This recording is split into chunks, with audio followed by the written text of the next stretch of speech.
the climate has changed. I could see I could get easy connectivity, not like yesterday, where because of rain there was problem. So that shows how the changes in the weather also can have profound changes in our own thoughts, and that is where I think with the on the request of Professor Pradeep Patra, who is taking great interest in organizing the program, he had asked me to think about and to talk about rethinking or let's say rewriting history. I mean, you talk of rethinking, but rethinking is also a kind of a form of rewriting, and which precedes what, that has to be yet discussed. I mean, whether rethinking comes first or rewriting comes first. Sometimes as teachers, we write first and then we think, which is not a probably correct thing to do, but we need to first rethink, then only we have to rewrite. So, since the theme of the workshop has been on ethnicity, on gender, on history, and we know in our own country, since 1994, after the Bharatiya Janata Party and its allies were able to form government, and in 2014, when they have been able to have quite a huge majority in forming the government, we know that in our own country there has been a kind of a call, which is almost assumed the form of a slogan, that we must have to start rewriting history rather than merely think about rather than merely go about as the history has been presented to us. And when we go through this kind of what I call it polemics, whether you need to change or you don't change. So, and they seem to be almost polemic in their own approach, in their own thought. And our mind is awakened to what you call it, rejudge our own history that has been presented to us right from the ancient times, and also makes us sit up and think as to whether there is really a need to rethink and rewrite history, and at all it is appropriate for a growing nation like India, and India to be able to cope up with the past. I think I still remember the discussion that was here by the other presenters on other resource persons on memory, whether the memories that are being hit onto our mind or that are being inbuilt into our mind by way of constant bombarding of kind of particular line of thought, and whether we'll be able to and we need to overcome those very, very bitter memories, and need to feel happy in our own pursuit of scholarship, of writing the facts as they are present in our own society, which may or may not have got written. So I think when you talk of rewriting history or rethinking, we'll talk of the differences in the end. But when you talk of rethinking history, I think the basic postulations which are there in that particular terms of rethinking history, we need to understand that there is a demand for reorganizing facts, and also to reorganize and probably to do away with the fictions which may be part of the history, and also to sort of destroy or to work for the destruction of the lies which tend to be embedded in the history. I think whenever we talk of rethinking history, we need to understand that by talking of rethinking of history, there is a tremendous responsibility which is being cast on us as scholars to challenge the accepted notions as they have been propagated in the way of interpreting history of our own country and of any society at any particular point of time. So that there is a kind of a challenge which is embedded into the very concepts of rethinking history, and that is what I think Professor Pradeep Patra must be totally devoted to the idea that probably people need to be more challenging in their own research orientation. People need to be more challenging in their own assumptions, and people also need to feel more challenging to cast a new path for themselves, for as researchers, and to probably reach a new point in the context of explanations of our own history, and also which includes our own present day society. I think and then whenever we talk of rethinking history, in addition to the challenges that are there in the context of reinterpreting history, we need to also understand there is also a need to rethink the traditional paradigms which tend to be present in the context of the past history, which is found in our own history books and also in our own oral history. So and in the context of the rethinking history, we also need to understand that there is a need, whenever we talk of rethinking history, the very particular term, the particular word, the particular passion that is embedded in this particular concept of rethinking history. There is also a kind of an inherent felt need to experiment with new ways of presenting and interpreting history. So there, there are these kind of, we know that there are a lot of embedded thoughts in the rethinking history, which tends to be comprising of these characteristics that I just talked about. I think, whenever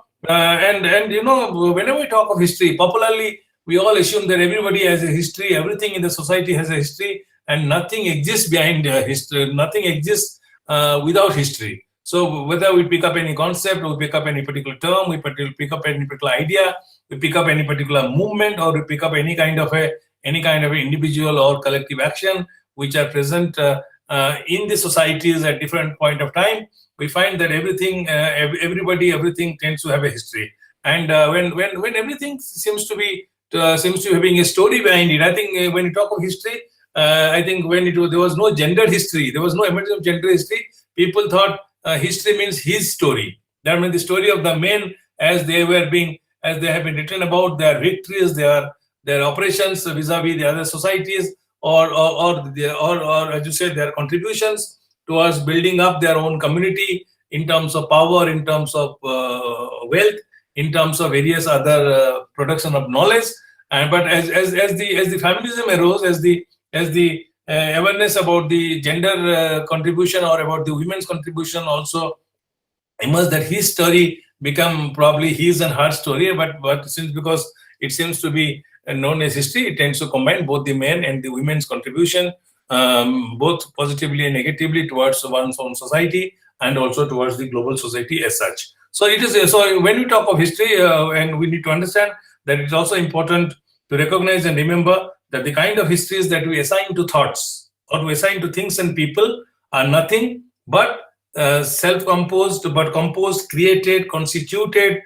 constructed, and always situated meaning. In other words, whatever we see in the history, we know that while everything has a history, everybody has a history. Both men and women tend to be very, very great actors in history, as we could see. Otherwise, without their contribution, probably the civilization could not have grown up to such a stage which we call it now, 21st century civilization. And here we find that whatever that we in this kind of history that we are talking about, we need to understand that the history tends to contain ideas of ideas that we assign to various things and place, which are known as phenomena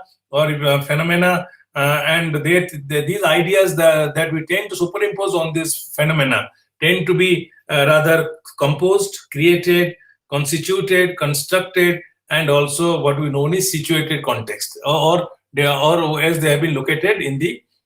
context of our own growth of civilization. So when you talk of history, then we understand that history is nothing but must be carrying somebody's imagination, somebody's kind of as you talk of you have in English they talk of some kind of artifice which tends to be self-created. So here it's almost like a created, composed, constructed, constituted, and also situated as per the imagination of the writers of history, or as to talk of history in the context of the historiography. And whenever we talk of this, besides this, we need to also remember that they tend to also carry, as I told you a little while ago, they tend to carry basically with them the author's philosophy or author's take on the world both in the past, present, and future. So these ideas are never free from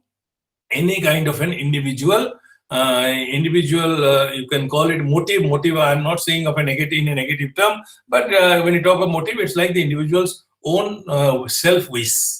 if you like to say, or it could be also individual self-created world. I think whenever we talk of English writings, we know that whether you call it poetry or a novel or a fiction or a non-fiction, as we call, they tend to be almost self-created, bordering on, I'm not saying self-delusion, but bordering on something like self-glorification. As we think, we write, and that is what we also find in history. And there is no point that we can attribute any kind of scientific element to the writing of history or to the presentation of history of any one particular community to the same community or to other communities at large. So here, not only they tend to carry the author's self-philosophy or the author's take on the world, author's ideas on the world of the past, of the present, of the future, and history nonetheless tends to remain a form of a knowledge history. Plainly, we can call it a narrative representation. So history tends to be almost a narration of the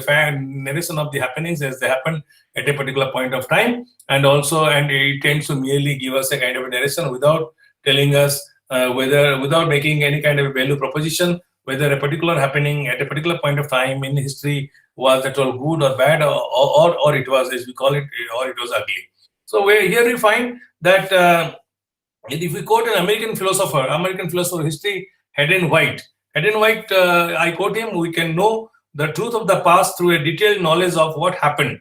the facts of the matter." He says that we can history is important simply because we can know the truth of the past through a detailed knowledge of what happened, the facts of the matter. And though the history seems to be following some kind of an empirical method, some kind of empirical method at some point of time,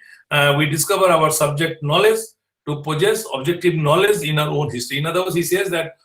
through the adoption of as we call it, empirical method, we know in history writing, empirical method cannot be solely practiced as a method simply because that the happenings that happened in the long past cannot be anymore empirically verified. That is how we find history is not a discipline of science. But nonetheless, empirical method is followed in the context of the writing of the present history. Through the empirical method, we are able to discover our subject knowledge, the knowledge that we want to gain on a particular subject that we have chosen for our own study, and by following empirical method, we tend to acquire objective knowledge in our own history. But the crucial point still remains in the context of the rethinking of history or rewriting of history, tends to be about knowledge. That if at all people want to go on the mission of rewriting the history, or even one before rewriting, one goes on to rethink about the historical phenomena that have happened in the context of any particular community or communities, or in a particular country. The sole objective tends to be rather very purely about knowledge production, or about knowledge knowledge acquisition, which is a new process where we tend to look forward to find out as to what and how it is how it is possible to know the past as it happened in the past. So history, instead of being while it is a narration of the happenings, or it's a plain and simple, as you call it, a narrative representation, we need to also understand that history is first and foremost also a kind of a literary work, or if you like, literary narration. It tends to be a kind of a collection of words which may have ideas embedded in the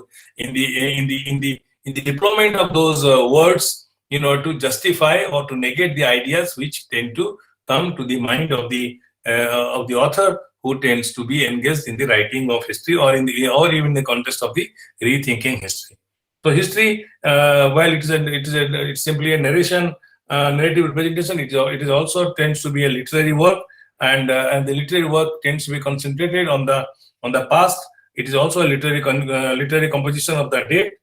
into a narrative where historian tends to be devoted towards creation of a meaning with uses of his words in the context of the history writing. So here we find this literary work simply because there is a meaning which can be also found out in the deployment of the words, as is being seen in the context of the writing, any writing exercise. So here I think we need to remember that, as we have talked about so far, history is a narrative work. History is also a form of literature, or it's a literary narration. And we also know history tends to also have more or less the character of a literature, and where we find that in the historical work, the epistemological and the philosophical assumptions that the author or the historian tends to have assumed for himself tend to be solely belonging to the historian rather than to any other person, including the reader. So here, when we talk about the history as being as we talked about, solely the self-creation of the historian or the writer of history, we need to think about as to whether we need to question these philosophical assumptions which have been assumed,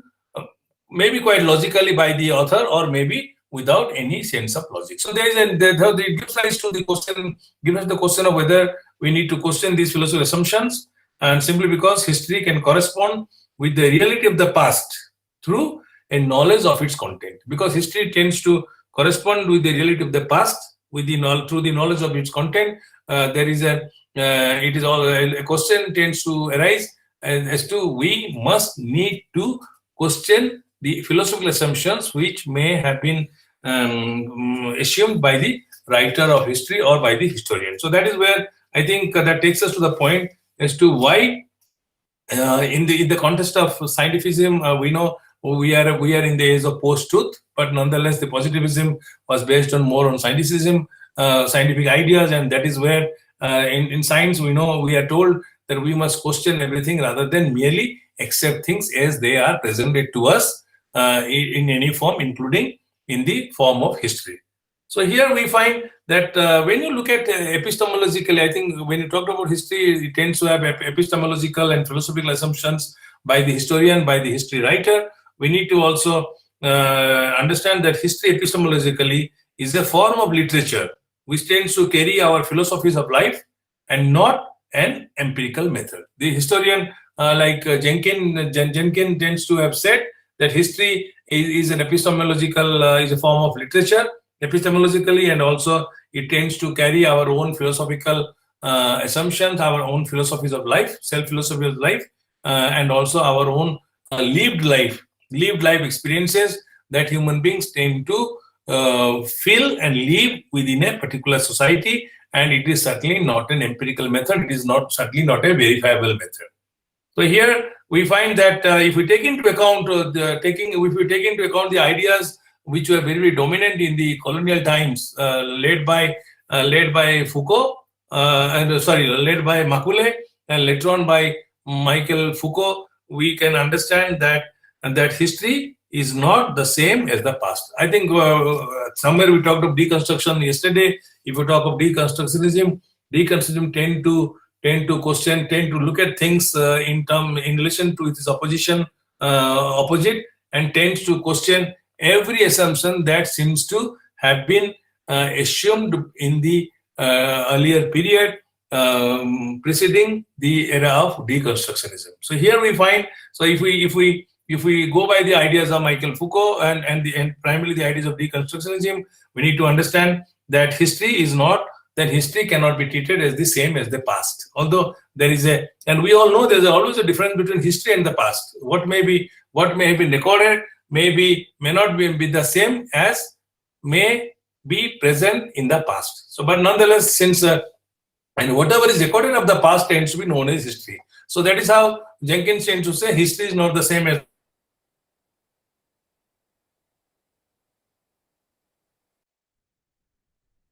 for everyone. History is different to different people simply because it tends to have philosophical assumptions of one's own philosophies of life. And also we should remember that that history also has a purpose. That is how we find as the deconstruction, the postmodernist ideas of deconstruction tends to emphasize on the fact that history cannot be the same for everyone. History cannot be treated as almost the recording of the past in the true sense of the term, and also history tends to be about a purpose. And we know when we write history, that is where the question of bias comes in, which we call it the philosophical assumptions of the author. And history tends to have a purpose. And history also, as we see in the past, history tends to be about power. Power as to who exercised power when, on what, and to what effect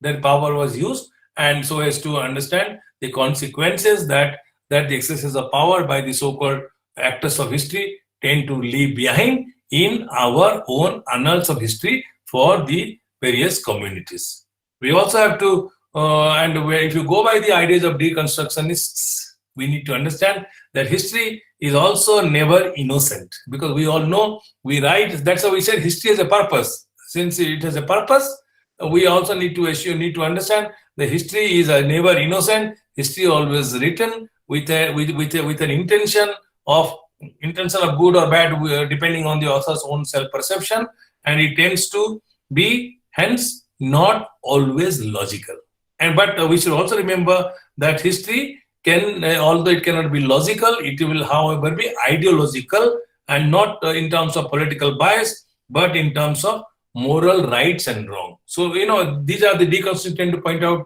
to our own attention that history cannot be treated as an innocent discipline or innocent writing of the events. Rather than it should be understood in the full context of the term in the days of deconstruction, or in the days of postmodernism, or even in the days of post-truth. I think somewhere we need to also, hence our attention is drawn to the fact that we need to think and rethink which we may be calling historical facts or history. So that is why. So that tends to give us enormous responsibility to question everything that is being presented to us, simply because the deconstructionists, by questioning everything, tend to have given us a kind of a whole litany of ideas which tend to be very, very, if I'm allowed to use the word, very, very dangerous when we use and weigh particular term that has been used by the so-called deconstructionists.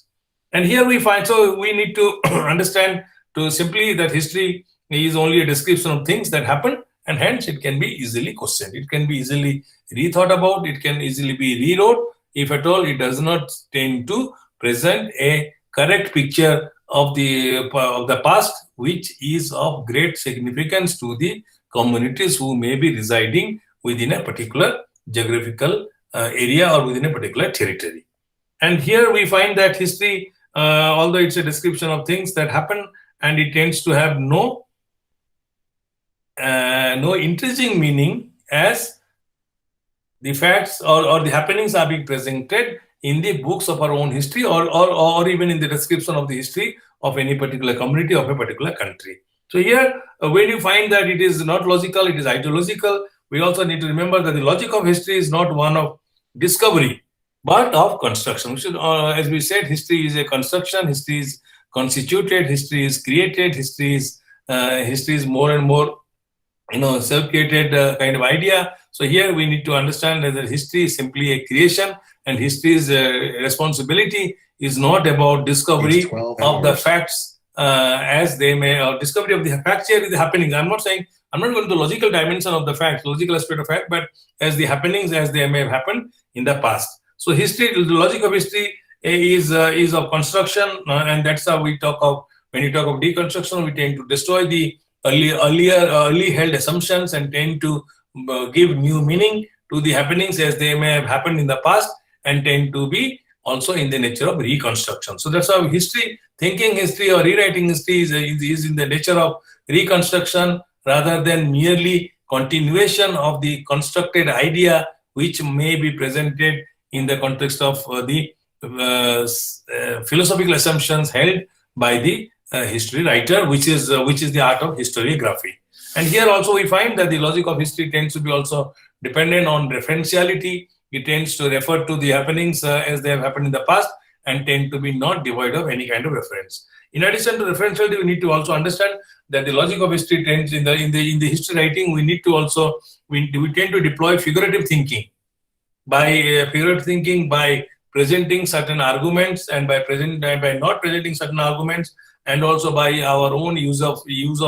theory, concept, and also above all that of ethics. I think so. Here, when you talk about all this, we can find that no matter how much we differ or agree with the ideas of history being an ideological phenomenon rather than a political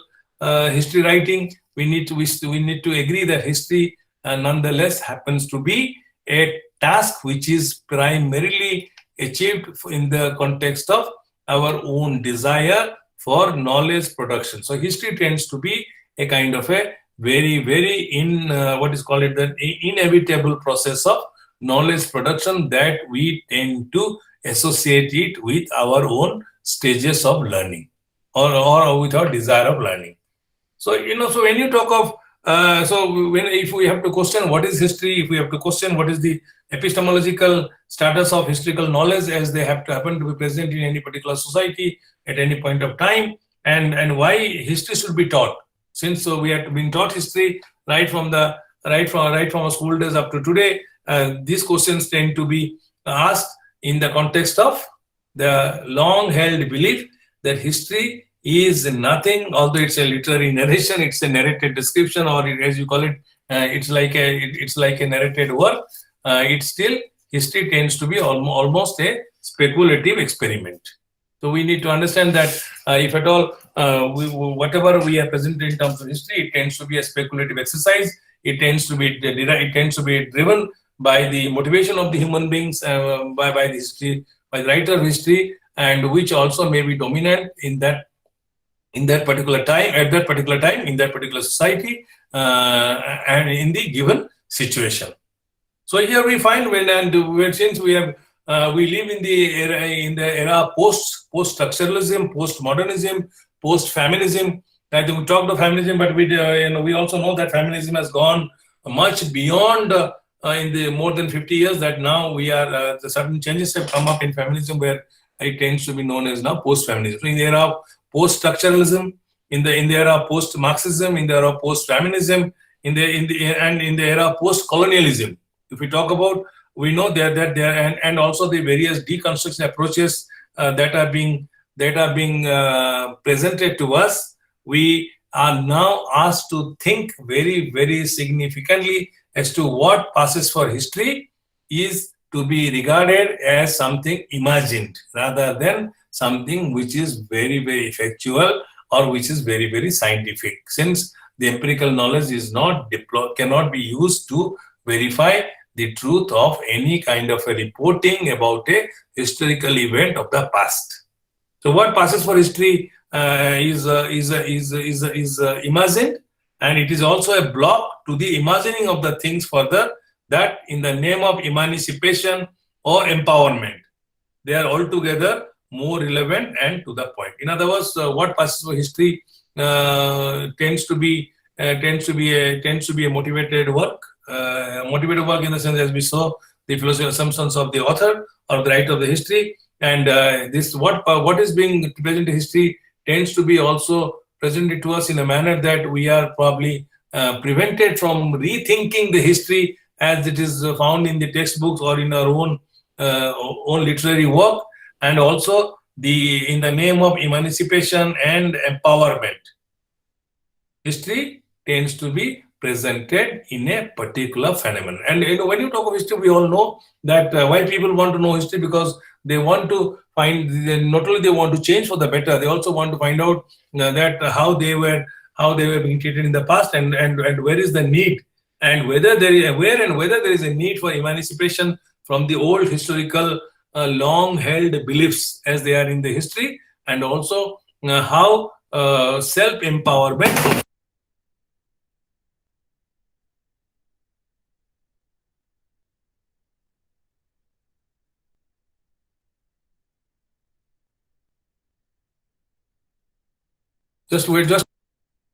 yeah.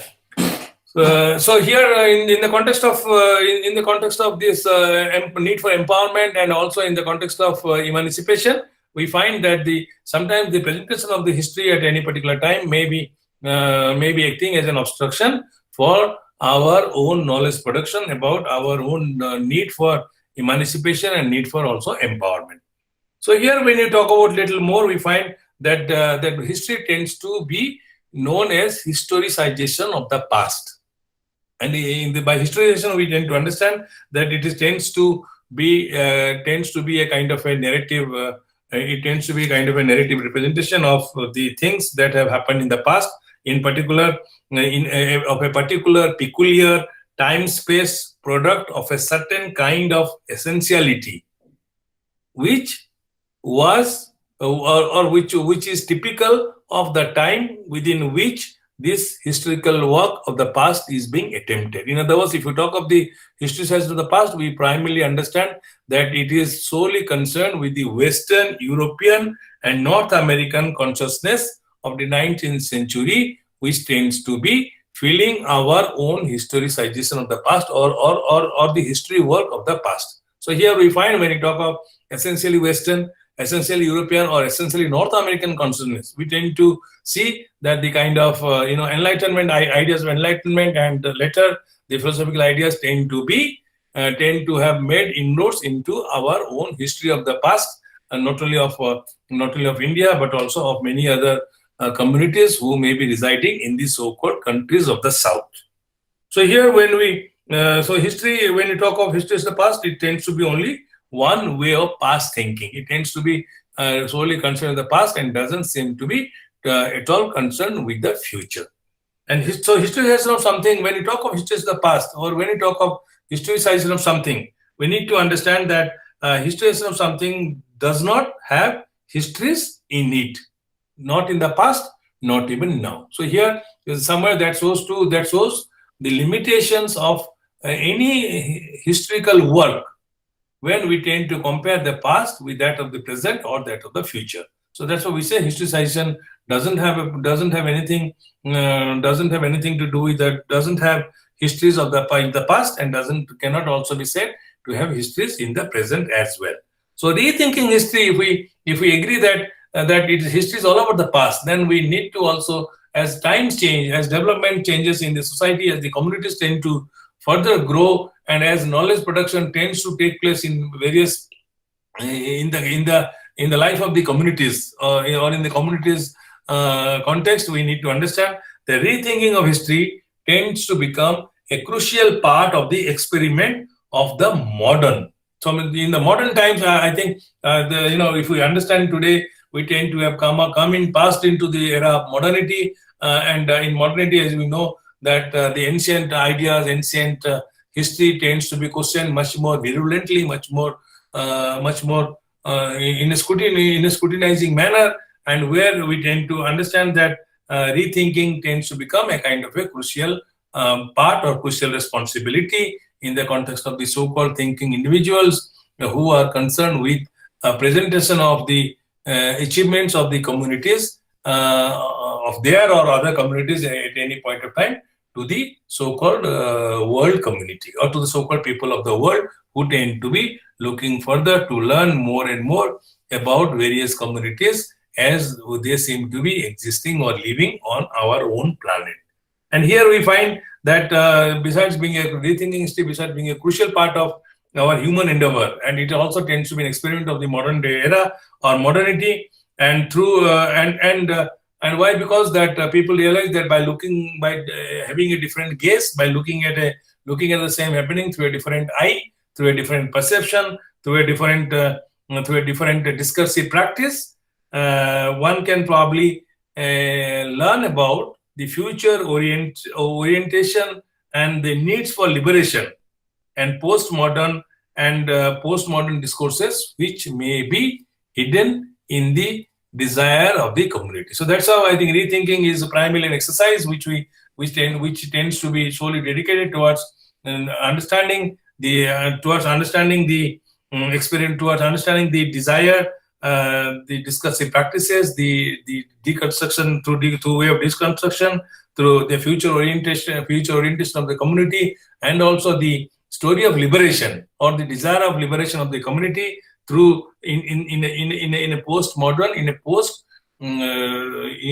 postmodernist sense, and also through some kind of a postmodern discourse. So here, when you talk about rethinking history, it tends to say, if we have to understand as to how the rethinking is important in our own country, I think we need to understand, as we were saying before, that the rethinking or the rewriting of history has become very, very important, simply because that there with the change in the power structure, with the change in the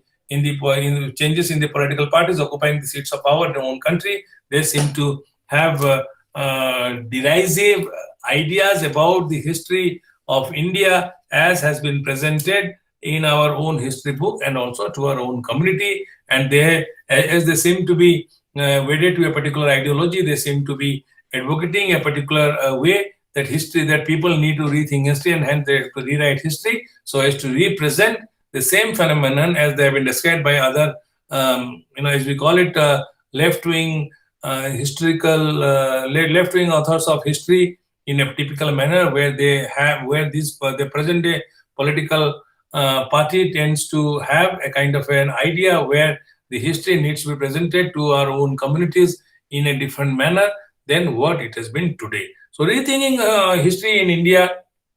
has not only been limited to 1994 with the BJP in power, but if you see in the post-colonial history of India, in the post-independent history of India, that history has also not remained constant. It has taken different meaning in different form at different time and also in different situation right from 1947 till today. So whether when you talk of rethinking history or rewriting history, tends to be almost, we can treat it as a kind of a continuous exercise as our rational minds, because rational minds tend to have attempted to, and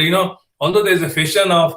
labeling people who tend to think differently than us in a very narrow manner, but that seems to be very dangerous, because the moment we tend to describe our enemies in a very highly negative manner, it tends to take us away from facts and tend to push us into the realm of what we call it again, imagination based on hallucination. Because if we call our enemies very, very bad or biased, if we call others biased, we are also leaving us open to be labeled as biased as well, because when we call others biased, we cannot be regarded as free thinking individual. But nonetheless, and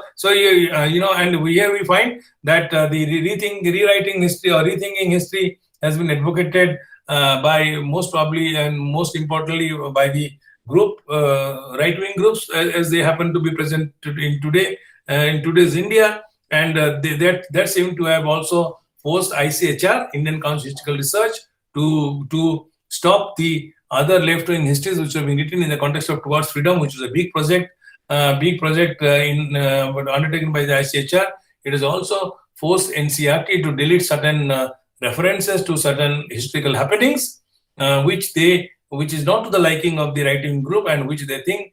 tends to be denigrating our own nation, and tends to have taken the writing of history or rethinking of history into a different direction. So here we find that in the context of post-colonial India, we find the historiography, the art of writing history, has also undergone changes. And how the changes? If we tend, and we talk of rethinking history, history tends to be comprising of various sources, and tends to be also comprising of various approaches which have been adopted in the context of history writing. But when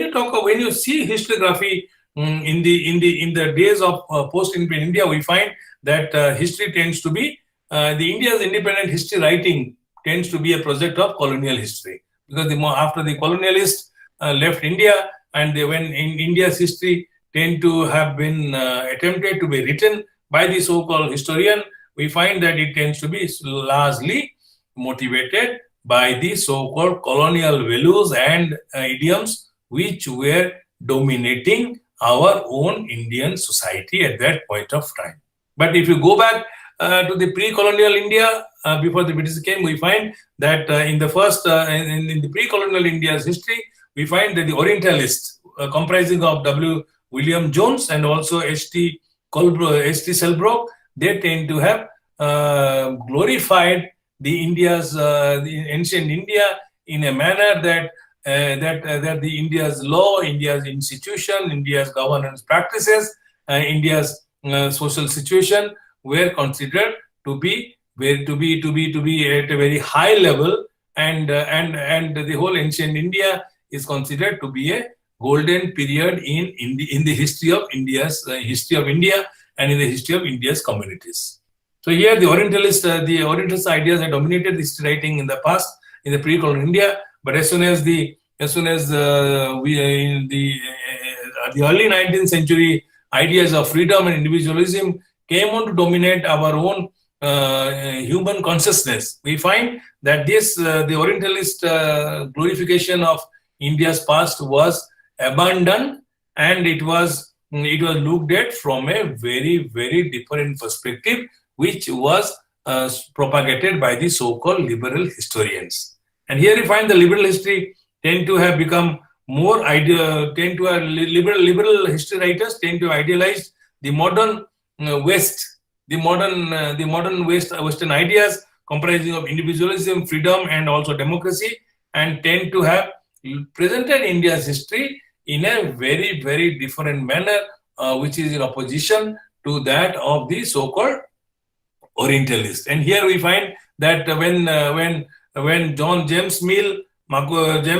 was writing history on Maculae, we are famous of the Maculae Dispatch. We find that they seem to have presented India's history in the 19th century as something which is very, very dark. And they felt that India, and since India's development was compared with the development of the modern West, India's development or India was presented in a very, very dark manner, and India came to be known as a dark continent where there was absence of any kind of a knowledge, absence of any kind of modern ideas, and hence Indian people were presented as savages. And that is where I find, and then we find that in the West, the Western world, the Western Europe had moved from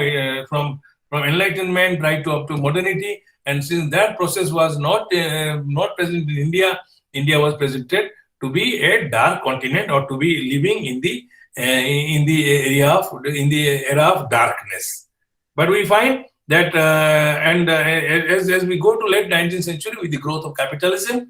which acquired the highest form of imperialism, as more and more the imperialist ideas tend to have made inroad into our own society through the British colonialists and through the inroad of capitalism into India's economy and India's society, we find that the imperial representation tend to have undergone changes. And there we find that the British capitalism tend to have met with India's resistance by the army, by the Indian sepoys, and by which is known as the Sepoy Revolution of 1857. We also talk of various peasants' rebellion, which were very, very frequent in India's history during the colonial days. This kind of rise of Indian mutiny, rise of peasant struggles, tend to have also influenced the imperial presentation of the India's history, and that tend to have made the so-called liberal history writers to abandon the idea of savaging the Indian people, and also made them to abandon their own mission, which they used to call it under quote civilization mission. So here we find that liberalism with the rise of with the local resistance of army and with local resistance, or call it mutiny of army and peasant struggles, we find the liberalism lost its enthusiasm and also abandoned the mission of civilizing the Indians, whom they used to call savages in the past. So here, when you talk of this history writing in the late 19th century, we find that the history was totally centered around any kind of impossibility of change in the East. So that is where we find that the so-called liberal thinkers did not continue with their idea of seeing progress in the East, and they seem to present India as if it was a land of impossibility of any kind of change, which the so-called agents of modern West were looking forward to in our own country. And here we find also structured by the racial, climatic, and evolutionary theories, historical explanation of India in the late 19th century primarily focused on the inferiority of Indians, problem of disease landscape,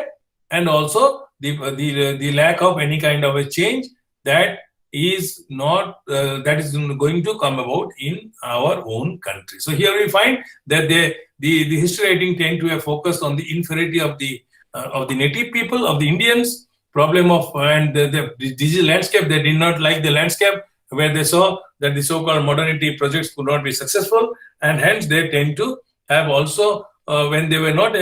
willing to have any hope for change, to see any change in our own in India, in our own country, they seem to have also presented the picture of our Indian native population as lazy Indians. We all understand, no matter we may be speaking English language, we also need to remember that the way the history has been presented to us tend to be very, very derogatory, very, very denigrating to any kind of a human community where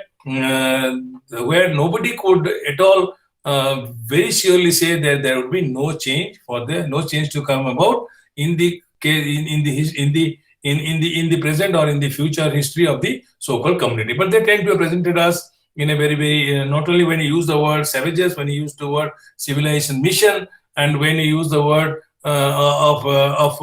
as you call it, that lazy natives or lazy Indians, we must know that the history certainly did have a kind of a motivation, a kind of a intention, where there was a kind of a very, very strict and well-organized agenda of showing people in a negative manner, which will not only harm their self-confidence, which will also probably deny them any hope of any change that may come about in the future with regard to any particular community or with regard to particular country. So here we find that the native theories which were presented, and we find that as India became independent, we found that there was a rise of nationalist histories, where nationalist histories tend to have emerged in opposition to what we know or what we can call imperial and the communal histories which were being written about during the colonial times. So, the rise of nationalism became the hallmark of the Indians, not only during the freedom struggle, it also seems to have permeated into the various other exercises, including writing of history in the so-called post-colonial country after India became independent. And here we find, even though we find the nationalist history as it became an exercise, it critiqued the colonial ideas, yet it is seen that the nationalist ideas also tend to have used certain categories which were highly colonial in nature, which are not only being used by the colonial people in the past, which also tend to have the same Western meaning, the same Western values, and also the same Western idioms, which were totally alien to our own nation or to our own society. So because the so-called nationalist historians tend to accept certain categories which were shaped and influenced by the imperial representation of Indian society, we find the nationalist history can be said to have some colonial orientation rather than free from any kind of a colonial orientation which was totally derogatory, which was totally denigrating, which was against the so-called India's, against the Indians and also against the India's story. And here we find, so the nationalists tend to, and we also find at certain times, nationalists tend to have returned to ancient past, where they tend to have also, in the context of the history writing of the past, tend to have glorified certain communal assumptions, and also tend to have glorified the ancient golden period, which they call it ancient golden period, which is now, we find that people seem to be probably saying that we had this kind of thing in the past, which is not happening. But it seems to be a glorification. It seems to be devoid of any kind of a logical interpretation, simply because that as historians, some historians seem to have bent upon glorification of the past, of the ancient history, of the ancient idea. And here we find that the nationalists also tend to have, some nationalists also tend to have written history with some kind of a, as you call it, communal assumptions. So here we find the nationalist history writing tends to be also not very not pursued or progressed in a right manner, simply because that somewhere the ancient ideas have been glorified, which cannot be verified now, verified as it happened in the past. And also some nationalist historians also tend to have adopted communal assumption in the context of our own history writing or writing of India's history of the past, present, and also of the near past. And here we find, and we see that while communalists tend to have seen nationalism as articulation of community's interest, we find that the nationalists tend to have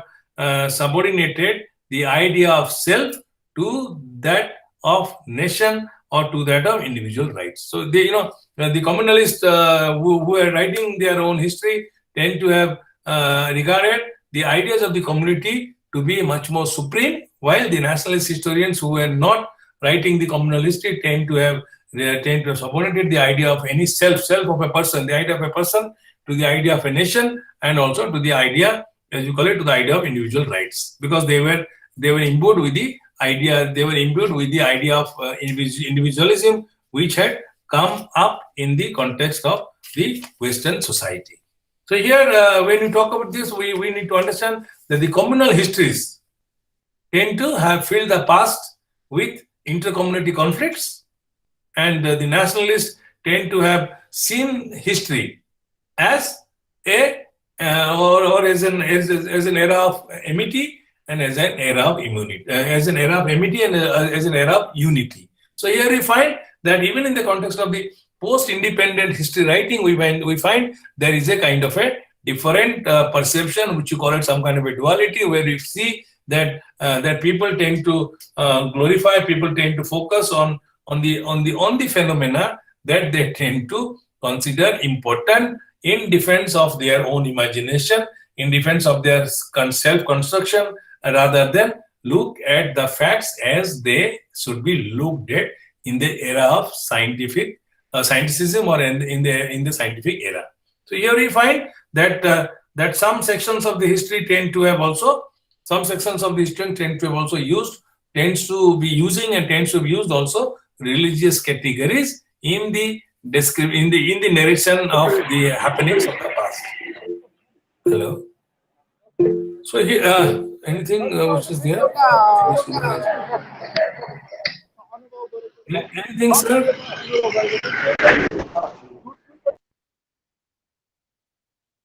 Anything?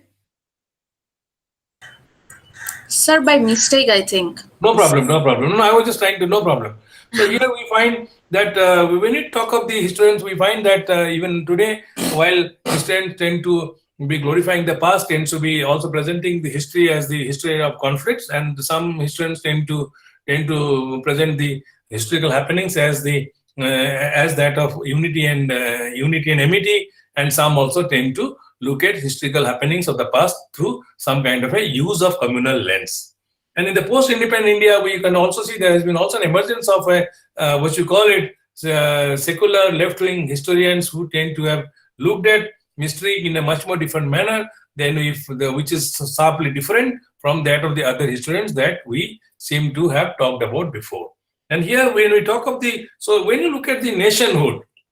the concept of nationhood tends to undergo changes at different point of time with different historians, and with different nationhood, we find that the post-colonial idea of nationhood tends to have also undergone serious changes in the case of our own history. And here we find that the nation's meaning tends to have also, the meaning of nation also tends to undergo changes, also more particularly with the rise of subaltern history. When you talk about the rise of the subaltern, we need to understand that history tends to be rather confined to the majority sections of the society, and where the so-called minority, the Adivasis, the Dalits, and the women who are not being talked about or written about in the context of own history, where their contributions were not being pointed out as frequently or as strongly as it was the case with other ideas and also with other communities. So here we find, when you talk of the changes to come of history, and we find that there have been over the period, there have been different attempts at writing history at different point of time, and which tends to point out to the fact that probably that there is a kind of a fractured understanding, and that is being given to historical events and presented to us, which tends to call for a kind of a holistic understanding of our own history. If a particular nation or a particular community or a particular country has to be understood, has to be studied in a proper context. I think, when you talk of rewriting history, and in that context, we find that the rewriting or the rethinking history tends to be of great importance, great significance to us as a researcher. Then the question comes that how we need to rethink, and why we need to rethink, and why and which way we need to proceed so as to be free from the kind of negative ways and means which have been followed in the writing history, and to be able to present the history of the community in a much more balanced, and also in a much more free from any kind of biased manner, in a fair manner, as we call it. But here, that way, we need to, as researchers, there is enormous importance for us to have some kind of an integrated approach towards history writing. In other words, to be free from to be fair, we need to have a kind of an integrated approach where we need to see and balance our own narration as they have happened in the past, without either glorifying or rather demonizing the communities which has been seen in the context of India's history writing right from the ancient days up to today. And I think that is where, when you talk of this, not only when you talk of the India's history, we can also see that India has always presented a history of divisions. If you talk of the North and South, I think this idea started from the Aryan days, where the Dravidians who were settled down in the south because of the color, because they had color of the skin as dark, they were considered to be inferior to the so-called white population during the Aryan civilization. One doesn't, and that is where we can see the racism which came up in the long past tend to have also become a kind of a what do you call it, kind of a signage in our own discourse, and also in our own everyday talking. And that is where and then when from the Aryan days as you come today, we'll see that the same kind of racism, or we call it the caste history that has been talked about and written about in India's history, tend to be presenting a divisive picture and tend to be presented in a manner that one doesn't know actually whether caste system that is being practiced in India or practiced in the past was really a caste system, or it was different from what it is being presented by the so-called liberal left-wing intellectuals who are known as history writers. Because I do not deny that there has been no caste system, but then we should also remember the caste system was primarily an occupational category, and then that was there to that was attempted for an ordering of the society, where probably as we see that the what is known as that the modern day phenomenon which is present in the capitalism is the this one word I'll tell you later, that the reordering of the society, and probably to make people work as much as is needed for the society, and also which gave rise to the so-called emergence of capitalism preceded by feudalism in our own society. When you call it, I think if you remember about Rousseau, the hallmark of capitalism is, as we call it, division of labor. Yeah, the division of labor tends to be responsible for the creation of classes in any society, and that is where we find that this caste system, although it was primarily a kind of a occupational division which could be akin to the class divisions as we find in the modern day capitalist framework, however, it was presented in a kind of a manner as if it was typical to India's Hindu society, and it was not present elsewhere. But when you look into the communities, we find that the same kind of social divisions, if we agree, caste is a social division, other than being an occupational division, tends to present in all kind of religious communities. And so that is where since the history is being presented in a typical manner, in a biased manner, or which is not free and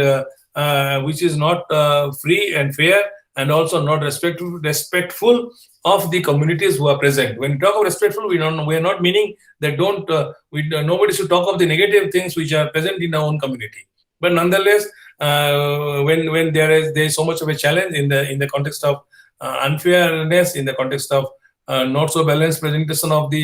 history of the community or history of the country, and also when the whole community or communities are being branded as majority or communal vis-a-vis the other communities, there is a tremendous responsibility and also tremendous agreement amongst the people that there is a need for rethinking of the history, where probably the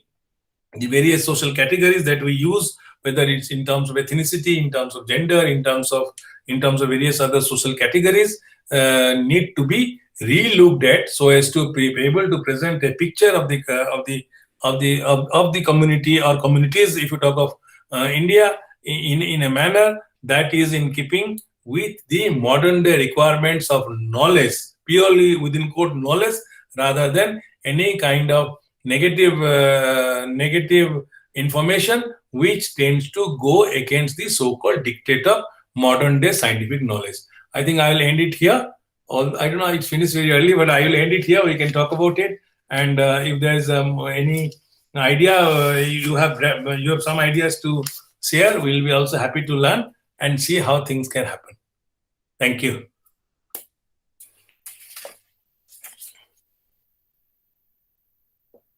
Thank you, ma'am. Yes, sir. Yes, sir. Thank you, sir, for delivering your lecture. So, meanwhile, if participants have any questions to ask or anything to discuss with sir, please come ahead. And I would request Migma Ongdup, are you here? Yes, ma'am. Okay, great. So till the time participants frame their questions or want to ask anything to sir, till then I would request Migma Ongdup to summarize and conclude sir's lecture. Okay, ma'am. Thank you. Thank you, sir, for such a wonderful deliberation. And actually, I was supposed to summarize yesterday lecture, but unfortunately, I could not do the same because of. So today, before summarizing the lecture, I would like to say something.